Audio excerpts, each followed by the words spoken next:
जिस कीचड़ और गोबर को रास्ते में देखकर लोग अपनी नाक सिकोड़कर रास्ता बदल लेते हैं, उसी कीचड़ को एक महिला ने अपने आंचल पर रोज झेला था। वो कीचड़ उनके कपड़ों पर नहीं, बल्कि उस समय के घटिया समाज के मुंह पर था, जो यह सोचता था कि महिलाएं अगर पढ़ लिख लेंगी तो धर्म और कुल भ्रष्ट हो जाएगा। मैं बात कर रहा हूं क्रांति ज्योति सावित्रीबाई फुले जी की, आज से 195 साल पहले जन्मी भारत की पहली महिला अध्यापिका की। जरा सोचिए, उस दौर और आज के दौर में फर्क क्या है। तब सावित्रीबाई जी के लिए संघर्ष घर की दहलीज पार करने का था, और आज हमारी बहन बेटियों को संघर्ष स्कूल, कॉलेज या काम से सही सलामत घर लौटने का है।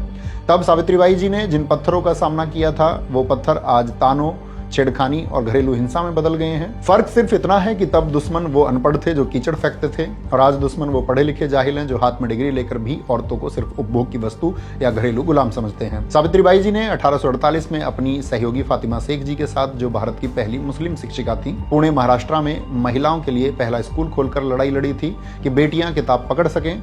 पर आज 178 सालों बाद भी हम लड़ रहे हैं कि बेटियां उन किताबों को पढ़ने के लिए महफूज रह सकें। नेशनल क्राइम रिकॉर्ड्स ब्यूरो यानी एनसीआरबी के आंकड़े कहते हैं कि साल 2023 में पूरे भारत में महिलाओं के खिलाफ 4,48,211 मामले दर्ज किए गए, जिनमें से रेप के मामले 29,670, दहेज हत्या के मामले 6,156, महिलाओं के अपहरण के 88,605 मामले, और इनमें सबसे चौंकाने वाली बात यह है कि घरेलू हिंसा यानी पति और रिश्तेदारों द्वारा महिलाओं पर किए गए क्रूर अपराधों की संख्या 1,33,676 है, जो कुल अपराधों का लगभग 30% है। जब रक्षक ही भक्षक बन जाए तो फिर सुरक्षा की उम्मीद किससे की जाएगी।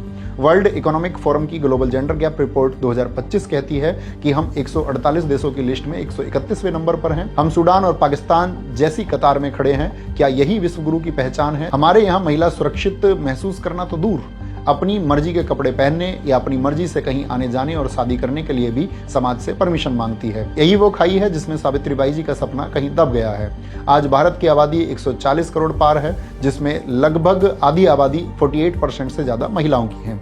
लेकिन वर्ल्ड बैंक और पीएलएफएस के ताजा आंकड़े बताते हैं कि भारत में महिलाओं की वर्कफोर्स पार्टिसिपेशन, कामकाजी भागीदारी पुरुषों के 70% के मुकाबले सिर्फ 40 से 42% के बीच अटकी हुई है।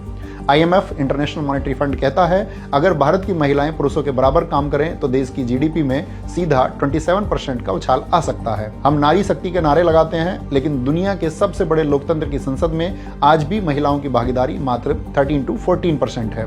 गांव में आरक्षण मिला तो वहां प्रधानपति नाम की बीमारी लग गई, कुर्सी महिला की लेकिन हुक्म पति का। स्वामी विवेकानंद जी ने भी कहा था, जिस प्रकार एक पक्षी केवल एक पंख के सहारे नहीं उड़ सकता, उसी प्रकार दुनिया का कल्याण भी कोई संभावना नहीं है जब तक महिलाओं की स्थिति में सुधार ना हो। तो इस 3 जनवरी को सावित्रीबाई फुले जी को अगर सच्ची श्रद्धांजलि देनी है तो उस मूर्ति पर फूल चढ़ाकर सिर्फ रस्म अदायगी मत कीजिए, उस सोच पर प्रहार कीजिए जो बेटी को आज भी बोझ और पराई अमानत समझती है। जब देश की हर बेटी के हाथ में कलम और पावर होगी, तब सावित्रीबाई फुले जी का सपना पूरा होगा। भारत की पहली महिला शिक्षिका को मेरा उनकी जयंती पर सत सत नमन।